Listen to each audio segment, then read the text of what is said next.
الصلاة والسلام على أشرف المرسلين سيدنا محمد ابن عبد الله. أما بعد runtii waa munaasabad qaaliya dadkii soo hindisay suldaanka yidhi qasriga suldaanka ha la dhiso aad iyo aad bay u mahadsan yihiin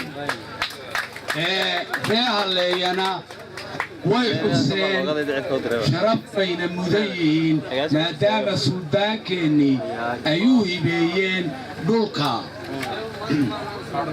waxaan rajaynayaa inay wuxuu afkaynaga noqon ee wax dhaba aan ka dhigno. faanfaanka habeenkii dhowayd ee abaarta loo ururinayay ayaan arkayo aniga 3 milyan igu qora, aniga 10 milyan igu qora. qofku waxa uu hidin karo inuu sameeyo weeye. suldaanka iyo dawladda midnaba in lagaga farxiyo maahay.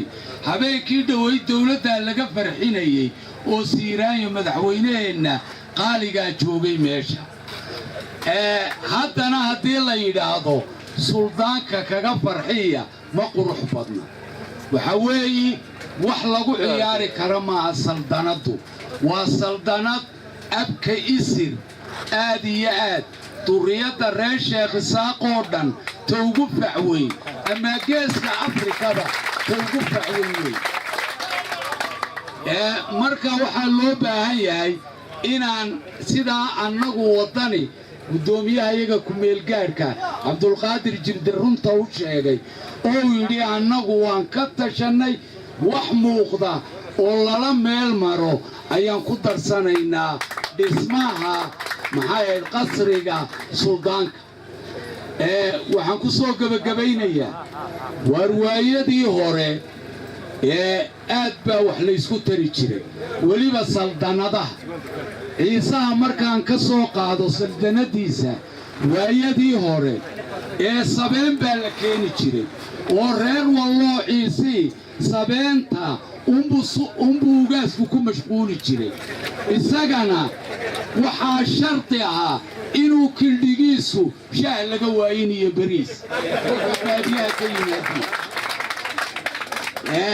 marka saldanadan ibraahim mahdi buubaa saaxiibkay baa marmar iga sheekeeyo maantana ilaa shalay isagaa igu shubayo.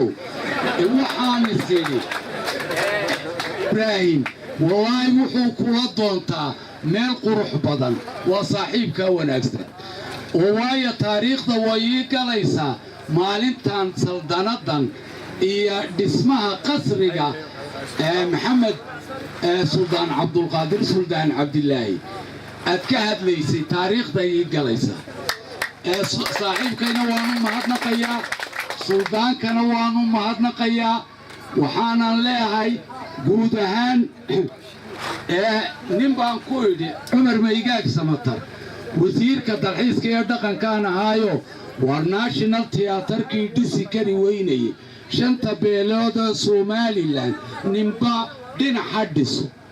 wuxuu idhi waar berri hadday xanaaqaan hawni walba dhankii aw dhisay dumin maayo.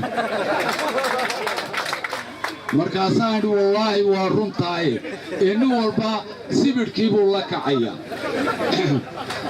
marka waxaan leeyahay kow qoladii bixisay maahine geel duq baa loo tumaa. waa kow reerkii lo odhan jiray halleeye ee suldaan ka soo jeeday ee garxajis kala qaadi maaye waa kow. hadday injineer jiciir tahay oo dhisaynka sameeyey hadday doonaan waxay odhanayaan annagu dhisaynkaa samaynay hadday doonaan. marka waa in loo qaybsadaa sidii dhaqanka ahaa. midda kale waxaa loo baahan yahay suldaanka unuma dhisaynee waar meelan ku dacwoonnaan rabnaa. marka aadna boobtiin saldanad meelaan u nimaadno oo nimaadno waar maanta halkaabaa lanaga qabo suldaan waar wax ka qabo ayaan. wasalaamu calaykum waraxmatullahi wabarakatu.